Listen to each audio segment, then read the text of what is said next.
Es ist Herbst und da denkt der erfahrene Gärtner schon an den Frühling, nämlich mit Blumenzwiebeln. Die kann man ins Beet pflanzen, man kann sie im Rasen verwildern oder man kann sie sogar in Kasten und Kübel pflanzen. Und alles, was du zu dem Thema wissen musst, das erfährst du heute bei mir. Das Sortiment bei Zwiebelpflanzen ist riesig. Ich weiß gar nicht, wie viele Tulpensorten es gibt. Was sind Kriterien? Höhe ist ein Kriterium, wie hoch wird die Blume. Die Blütezeit ist ein ganz wichtiges Kriterium. Und sonst natürlich auch die Farbe und der Geschmack.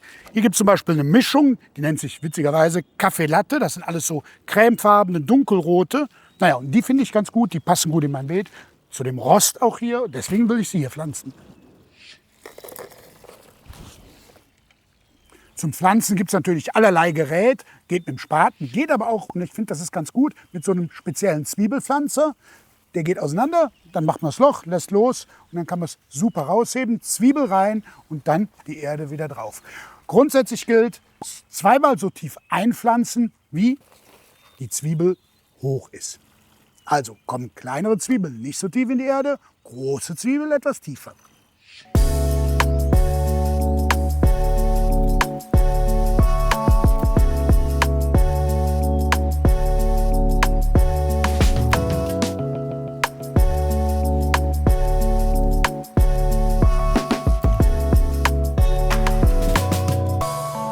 Und welche Standortansprüche haben die Zwiebelpflanzen? Na, die allermeisten mögen sonnig und sie brauchen einen lockeren und durchlässigen Boden. Ist der Boden zu schwer, dann kann man ihn durchaus mit etwas Sand auflockern. Das besonders Schöne an den Zwiebeln finde ich eigentlich, dass die blühen, wenn im Garten noch totale Tristesse herrscht. Und sie bieten dann auch schon den ersten Insekten Pollen und Nektar. Also rundrum tolles Paket.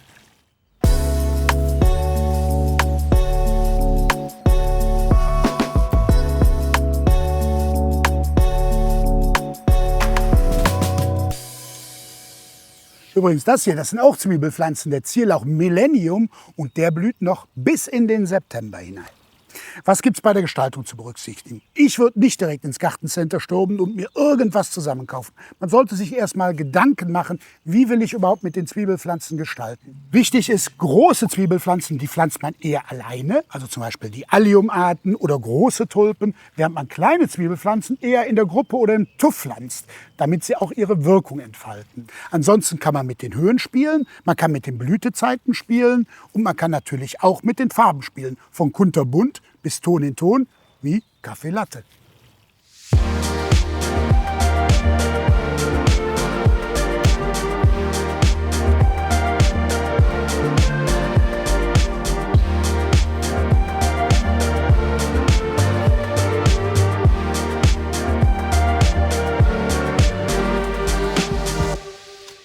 Das Tolle bei den Blumenzwiebeln ist ja auch, dass sie alle mehrjährig sind. Das heißt, jedes Jahr wieder aufs Neue blühen. Und das gilt ganz besonders für die Wildformen. Sie eignen sich also zum Verwildern. Oh, beim Pflanzen habe ich jetzt hier mal, und das geht ganz einfach in der Wiese, etwa 4 cm die Rasensode abgeschält. Und jetzt können wir ganz einfach im Abstand von 4 bis 6 cm hier unsere Zwiebeln ausbringen. Deckel drauf. Und fertig. Und wenn du dich vielleicht fragst, warum denn gerade die Zwiebelblumen als erste ihre Köpfe aus der Erde stecken, hier ein kleiner Exkurs in die Botanik. Wenn man nämlich so eine Zwiebel mal aufschneidet, dann kann man Folgendes erkennen. Hier drinnen steckt schon eine ganz komplette Pflanze. Die ist voll entwickelt und die muss sich nur noch strecken. Strecken geht viel, viel schneller, als wenn sich Zellen teilen. Und deswegen sind die ganz vorne dabei im Frühjahr.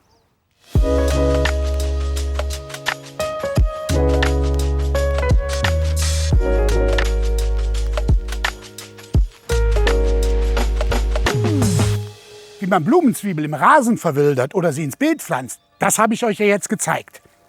Jetzt sind die Balkon- und Terrassengärtner dran. Blumenzwiebel kann man nämlich super auch in Kübel oder Kästen pflanzen. Und für die Gourmets unter den Gartenliebhabern habe ich noch einen Spezialtipp.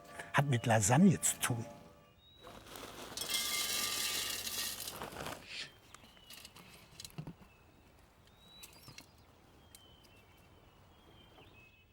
Warum das Ganze jetzt Lasagne-Methode heißt, das zeige ich euch hier an diesem Glas. In solchen Packungen sind unterschiedliche Blumenzwiebeln einfach drin. Zum Beispiel Tulipa orca, also Orca-Tulpen. Wir haben eine Narzisse Oxford Gold und wir haben eine Muscari. Gepflanzt wird dann in einzelnen Schichten, aber nicht groß oben, klein unten, sondern umgekehrt. Unten kommen die Großen hin und oben die Kleinen. Ab.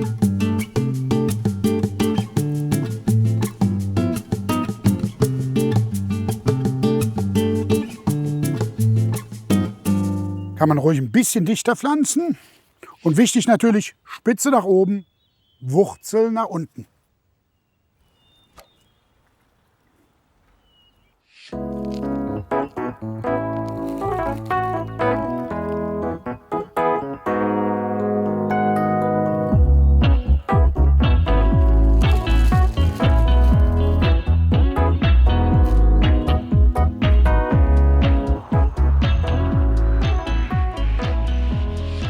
Das Glas hier, das war ja nur zu Demozwecken, weil kein Abzugloch. Würde aber funktionieren, wenn es nicht drauf regnet, weil, wenn es nicht drauf regnet, läuft es auch nicht von unten bis oben voll Wasser. Im Kübel mit Abzugslauch haben wir es hier vorbereitet. Wichtig ist im Herbst und Winter den Kübel regelmäßig feucht halten und ihn auch so ein bisschen geschützt stellen, denn die Zwiebeln vertragen nicht so wahnsinnig viel Frost. Und so sieht es dann im April aus. Und wenn euch meine Tipps gefallen haben, dann gebt mir ein Like und besser noch, abonniert meinen Kanal.